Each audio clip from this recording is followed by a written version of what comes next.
We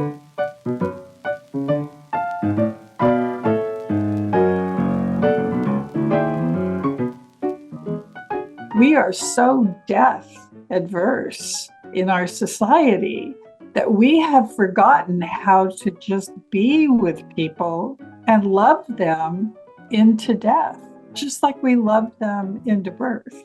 There's so many missed moments that families have when they're so concentrated on how awful things can be or what they're afraid of, that when they can feel supported and breathe, they can experience some beautiful moments, even joyful moments, as someone is actually dying. Hello, and welcome to Not Born Yesterday, a podcast dedicated to older adults and the challenges and joys of aging. I'm Miriam Goodman. Not Born Yesterday is brought to you by Next Village SF, a local nonprofit providing older adults in the Northeast neighborhood of San Francisco with support to help age in place. I'm Lynn Winter-Gross.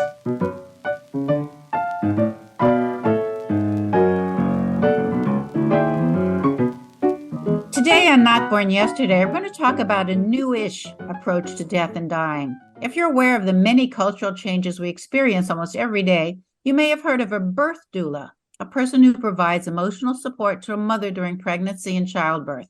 But you may not be aware that there's also a trained professional who is known as an end-of-life doula.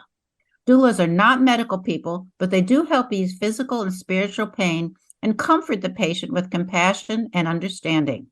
As we all know, modern life means many older people no longer live in multi-generational homes or even have family members nearby. And too many people have lost touch with the naturalness of dying and the traditions of their ancestors. The end-of-life doula is a different approach to care. Our guest today is Kris Kington Barker. She's a former nurse and hospice director. Today, she's both a doula and a trainer of doulas.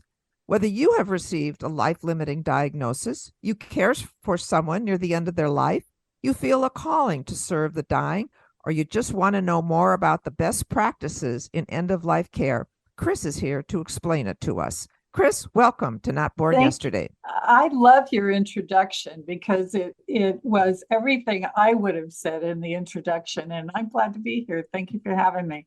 Well, great. Thank you for coming on and talking about this important subject. But just to make things clear at the very start, can you tell us the difference between a hospice worker, palliative care, and a doula?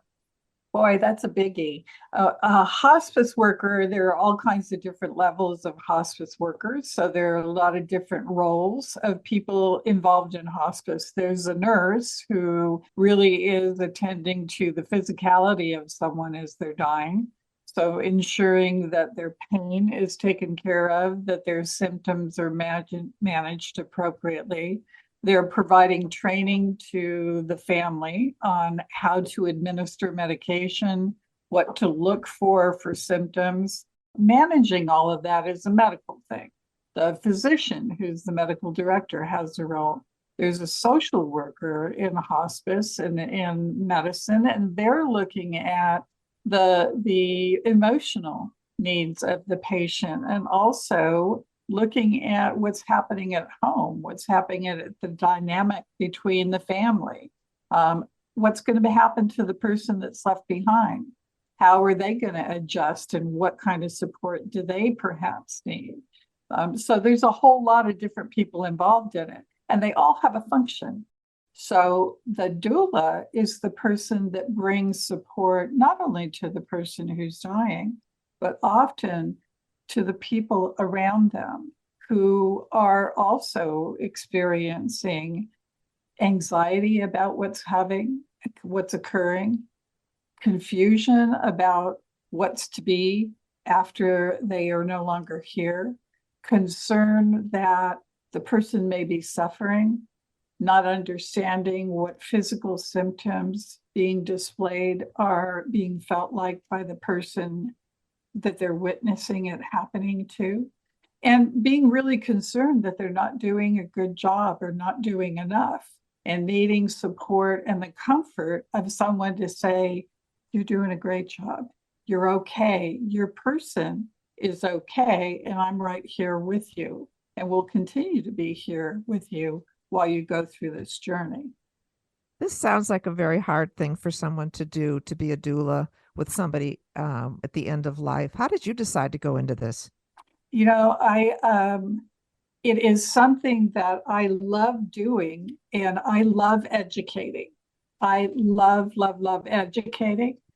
And I love to see people get from a place where they are so fearful of dying and death, and they don't know what to say to the person. They don't know how to have conversations. Every moment that they're in the room is an awkward moment where the only thing they can think of is to attend to their physicalness rather than just being with them and loving them, to being able to watch them grow into that. And you described what it's like for a birth doula. You know, when we're anticipating a birth, it's a natural event, but there are some scary things about it, right? So there's a lot of education that's necessary. And as doulas, what they do is they educate, they inform, they support, they guide, and then they're present during all of that to help people feel comfortable as they're going through it. We are so death adverse in our society that we have forgotten how to just be with people and love them into death, just like we love them into birth. I wonder, when you talk to people, what is their fear when they talk about dying, when they know they're dying? What is their fear that they reveal to you?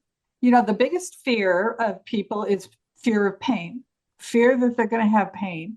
And the idea that death is in itself painful is a misunderstanding.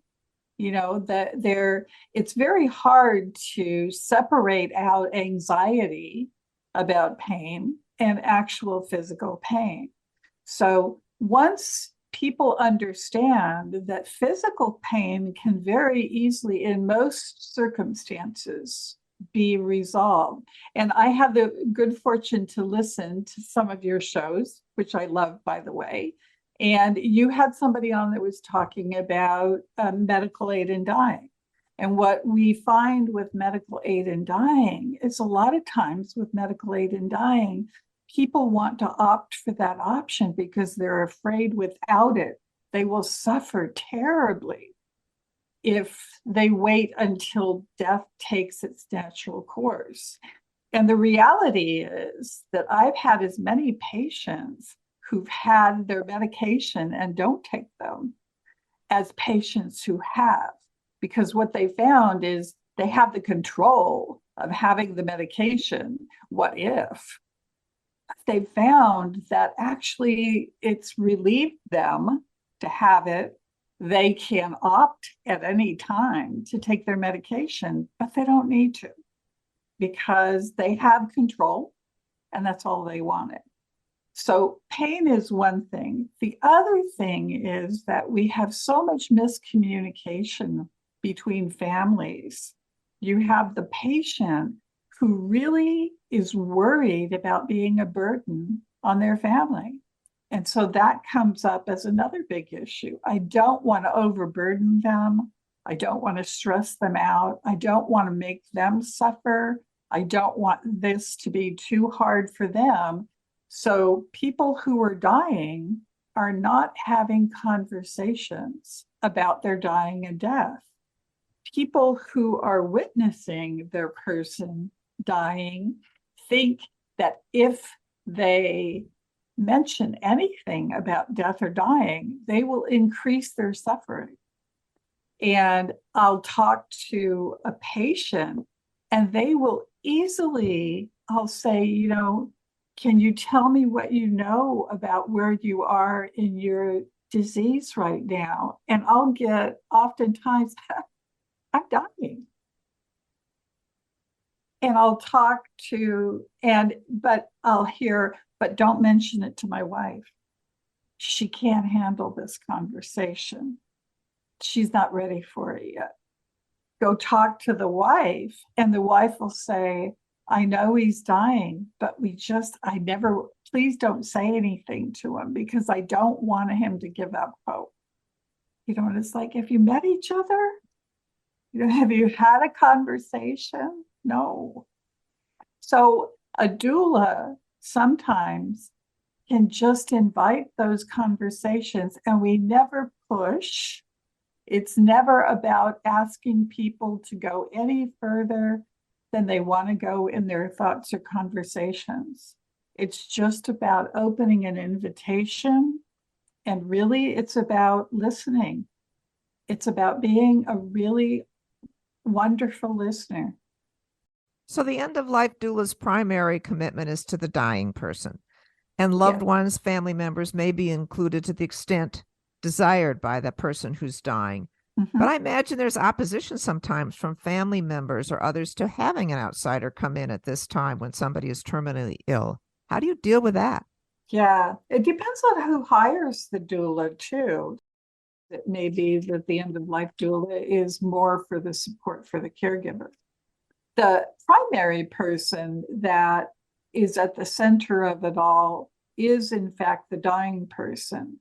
But being able to navigate so that all parties can have benefit from the doula is really important too. And if it gets to a family conflict, some people don't want the doula and some people want the doula. It's what is best for the situation. The purpose of the doula is to enhance the dying experience, not to detract from it. So if the situation with the doula there is going to create more commotion than comfort, the doula steps back. Are there certain things that people should consider before they call a doula? And is there a right time or a wrong time for someone to come in? Well, it depends on what you want from a doula. Doulas can help people talk about their end-of-life values and care plans before they ever get sick. A doula is an excellent person to have those conversations with because they don't have a dog in the hunt. There's somebody that can just say, okay, let's look at it. Let's look at it without talking about this with your family first. Talk about what's important to you. If someone has a really severe illness that they know is going to go on to a certain level and continue to make them more and more vulnerable, have they had rich conversations with their physician? A doula can help them frame conversations to ask questions of their physician. What are the possibilities for me? What can you project with my illness is going to happen in the future? What can I look forward to? And what can I not? So that they can determine what is really important to them. And you can always change your mind along the way. We don't think about being able to plan our death. We think we're innocent bystanders that don't have anything to do with that.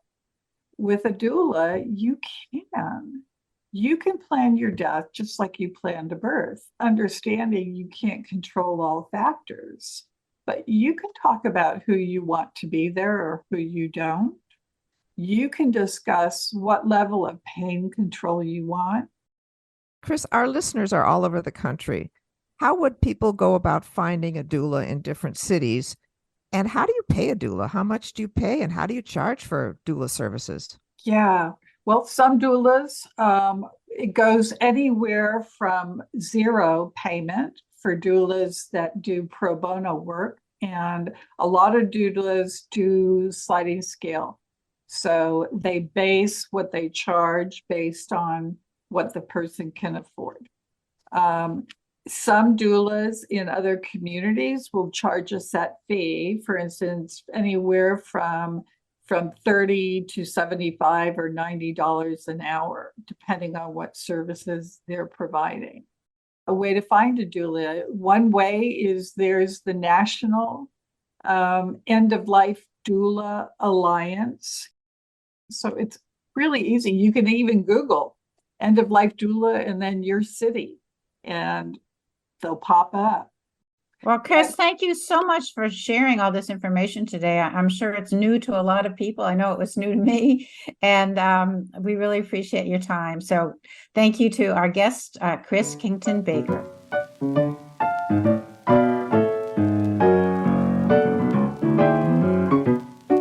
On news you can use today, have you seen all those articles that tell you how if you do something new, you'll keep your brain active and you won't age like the others have? Have you ever wondered if it was true? Can a daily dose of crossword puzzles, learning a new language, or even playing games on the computer really make a difference towards avoiding or delaying dementia? Well, according to a study published in Neurology magazine, the answer is yes. Exercising the brain keeps it at a higher functioning level. The article stressed that keeping the brain stimulated all through your life is important, but stimulating activity as you age is related to keeping the brain healthy. The study examined almost 300 people for 6 years. They tested them annually for memory and thinking. They also asked the subjects about reading, writing, and their participation in brain-stimulating exercises throughout their lives. Those who kept mentally active showed a 32% slower rate of mental decline than those who didn't participate in such things. People who are active mentally can still develop Alzheimer's, but they do it later than those who are less brain active in later years. Another research study said that the brain is a muscle, and keeping it active and exercise can lead to the growth of new brain cells. The more the brain is engaged, the harder it is for plaques and other detrimental material to lead to memory loss. Physical exercise of other muscles does the same thing, and older people should, of course, continue to exercise their bodies as well as their brains. And just as your physical trainer encouraged you to work on different muscles on different days, the brain experts say you must use different parts of your brain, working on puzzles, crosswords, playing a musical instrument, and reading different kinds of books. Of course, to participate in these muscle-building activities, you must feel motivated and energized by what you're doing. Otherwise, you may lapse into depression and withdrawal. Find activities that you enjoy and look for something new that you haven't done before. So if you always read mysteries, try a book on essays or short stories. If you play the piano, try the guitar or another stringed instrument. Even just listening to complex music can stimulate your brain. Go out and find something new and interesting to do today. You're never too old to begin, and you will probably find out that you have skills you didn't even know you had. Now, please excuse me while I change my shoes and head for a tap dancing class.